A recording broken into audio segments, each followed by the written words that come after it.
Hello नमस्कार, क्या हाल चाल? बढ़िया। तो बिहार में बहार है और विधानसभा के चुनाव के साथ साथ नौकरी की बौछार है। तो देखिए, यहाँ पर आ चुका है बिहार पुलिस के लगभग 20,000 वैकेंसी। अगर जिनका जो कोई भी कैंडिडेट है जो कि अप्लाई करने की योग्यता रखते हैं, योग्यता बहुत ही मिनिमम है, यानी 12th पास होना चाहिए। ठीक, जिनका किसी कारणवश पिछले बिहार पुलिस में नहीं हुआ तो उनके लिए एक गोल्डन अपॉर्चुनिटी है, और जो नए अभ्यर्थी हैं उनके लिए भी एक गोल्डन अपॉर्चुनिटी है। लगा दीजिए पूरा दम, और इस बार होली के साथ साथ अपने अपने शरीर पर वर्दी की चमक से भी अपने आप को रंगिए। तो आइए शुरू करते हैं, देखते हैं क्या कुछ, किस प्रकार कितने पोस्ट हैं। और सबसे पहले फॉर्म आपका शुरू हो जा रहा है। फॉर्म जो शुरू हो रहा है 18/3/2025 से, यानी 18 मार्च से शुरुआत हो रहा है और चलेगा कब तक, तो 18 अप्रैल 2025 तक। लेकिन फॉर्म भरने से पहले आप ध्यान रखिएगा, आप अपने जो भी आवश्यक डॉक्यूमेंट है उसको रेडी कर लीजिएगा। जैसे जो नया एनसीएल बनवा लीजिएगा, जिनकी ज़रूरत एनसीएल की है वो एनसीएल तैयार कर लेंगे। नया जाति आवासीय ये सब रहेगा, तो आपका मेहनत लास्ट में बेकार ना करे, ये बहुत ही इंपॉर्टेंट साबित होगा। क्योंकि कुछ बच्चों को कुछ ऐसे कैंडिडेट भी देखे गए हैं जिनका सब कुछ ठीक था, लेकिन ये मिनिमम डॉक्यूमेंट की फुलफिलमेंट नहीं कर सकने के कारण उनका नहीं हुआ है। तो सबसे पहले नए चीज़ें बनवा लीजिएगा, जो कुछ भी लगता है जाति आवासीय है। हालांकि नेक्स्ट वीडियो में हम बता देंगे कौन कौन से डॉक्यूमेंट लगता है, या फिर अपनी जानकारी के मुताबिक कर लीजिएगा, उसको नया रिन्यू करा लीजिएगा, ये बहुत ही बेहतर होगा। तो आइए शुरू करते हैं, देखते हैं। जैसे ऑनलाइन आवेदन की तिथि हम तो ऑलरेडी बता चुके हैं, 18 से 18/4 यानी 2025 तक रहेगा। इसमें पोस्ट कितना है, सबसे ज़रूरी है भाई, पोस्ट कितना है, पोस्ट तो बताओ। हमने बताया था कि लगभग 20,000 है, यानी 19,838 पोस्ट है। क्या 19,838 पोस्ट है? किस इसको कैटेगरी वाइज बांटा गया, आरक्षण कोटि की अगर बात करें, ठीक है, इसको कैटेगरी वाइज बांटा गया है। तो देखिए, सबसे पहले अनरिजर्व की बात करते हैं। तो अनरिजर्व में जो पोस्ट है वो 7,935 है। 7,935 है, जिसमें 2,777 महिला के लिए है। वो आरक्षित है। क्या वो आरक्षित है? इसमें केवल महिला ही हो सकती है, और यहाँ भी चाहे तो महिला आ सकती है। ठीक, तो ध्यान रखिएगा, अपनी तैयारी को थोड़ा सा भी कम नहीं करना है, जितना दाम है उतना लगा दीजिए। और इसी में 6 है वैसे कैंडिडेट के लिए जो कि स्वतंत्रता सेनानी के आश्रित है, यानी जिनके ग्रैंडफादर यानी जिनके दादा या दादी स्वतंत्रता सेनानी रहे हैं, तो उनके लिए है, उनके लिए आरक्षित सीट है 6। 2 नंबर की बात करते हैं ईडब्ल्यूएस की। 2 नंबर की बात करते हैं ईडब्ल्यूएस की। तो ईडब्ल्यूएस में आपको पोस्ट दिया गया है 1938 पोस्ट है। कितना पोस्ट है? तो 1938 पोस्ट है, जिसमें महिलाओं के लिए 694 पोस्ट को क्या किया गया है? रिजर्व किया गया है। 3 नंबर की बात करते हैं एससी की। 3 नंबर की अगर हम बात करते हैं एससी की, तो इसमें टोटल जो पोस्ट है 3,174 है। क्या जो टोटल पोस्ट है इसमें कितना है? 3,174 है, जिसमें से महिलाओं के लिए आरक्षित है 1,111। 3,174 में से 1,111 महिलाओं के लिए आरक्षित है। ये हम बात कर रहे हैं किसकी? तो हम बात कर रहे हैं एससी की। ठीक, एससी की यानी शेड्यूल कास्ट की बात कर रहे हैं। ओके, चलिए उसके बाद हम एसटी की अगर बात करें, तो एसटी में टोटल सीटों की संख्या है 199, जिसमें 70 महिलाओं के लिए आरक्षित है। क्या? जिसमें से 70 महिलाओं के लिए आरक्षित है।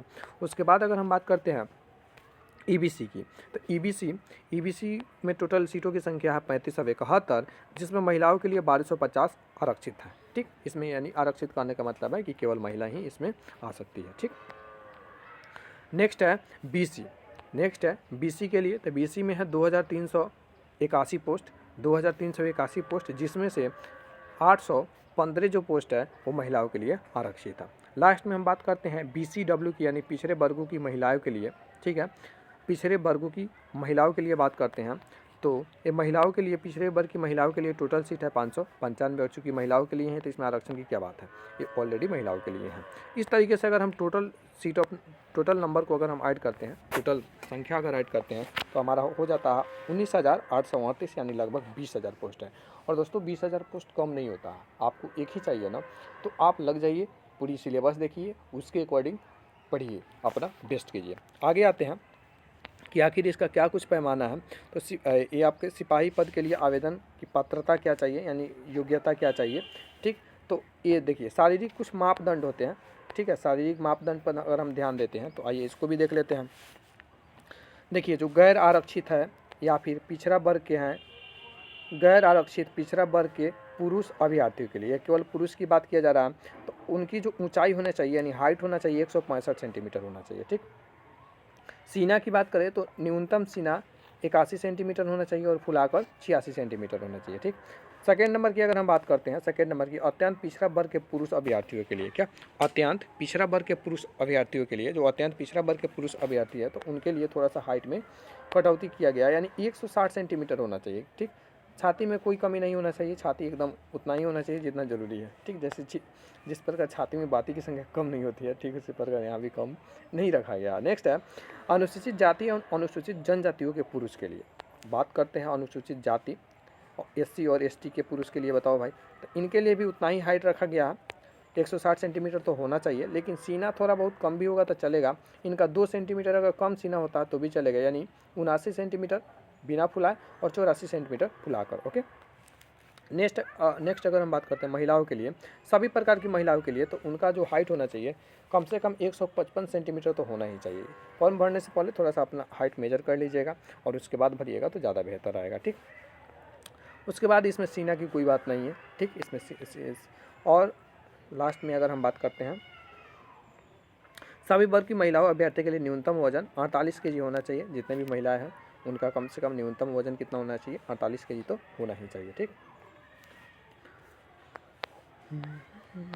अगर हम शैक्षिक अर्हता की बात करते हैं, यानी क्या एजुकेशन क्वालिफिकेशन क्या चाहिए, एजुकेशन क्वालिफिकेशन क्या चाहिए, तो इसके लिए ये दिया गया है कि सिपाही पद के लिए शैक्षणिक अर्हता इंटरमीडिएट 10+2 उत्तीर्ण अथवा बिहार राज्य सरकार के मदरसा बोर्ड द्वारा निर्गत मौलवी प्रमाण पत्र अथवा बिहार राज्य के संस्कृत बोर्ड द्वारा निर्गत शास्त्री अंग्रेज सहित अथवा आचार्य, यानी किसी भी प्रकार का अगर आपके पास प्रमाण पत्र है, सर्टिफिकेट है 10+2 का, ठीक है, तो आप इसकी योग्यता रखते हैं, यानी आप फॉर्म फिल कर सकते हैं।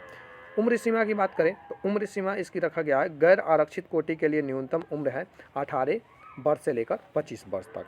पिछड़ा वर्ग कोटि एवं अत्यंत पिछड़ा वर्ग कोटि पुरुषों के लिए अधिकतम उम्र में 2 वर्षों की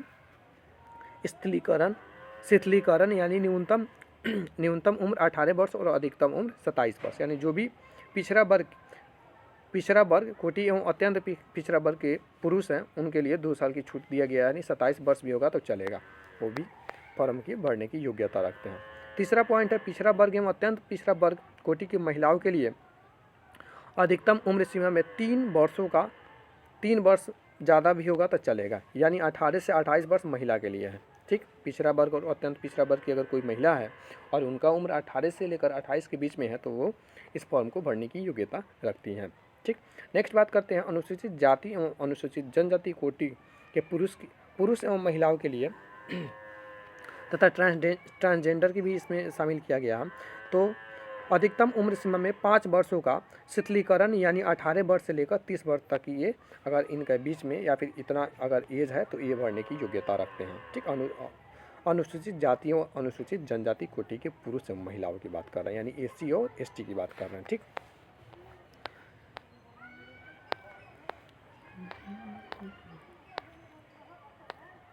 इसमें अब जैसा कि पता है कि आपको एक एग्ज़ाम होगा, सिंगल एग्ज़ाम है, 1 डे एग्ज़ाम है, सिंगल एग्ज़ाम होगा, और जब एग्ज़ाम में क्वालिफाई कीजिएगा तो फिर आपको फिजिकल के लिए बुलाया जाएगा, और फिजिकल क्वालिफाई करते ही आप अगर उसमें क्वालिफाई कर पाते हैं तो फिर आप मार्क्स बेसिस पर आपका ज्वाइनिंग लेटर आ जाएगा।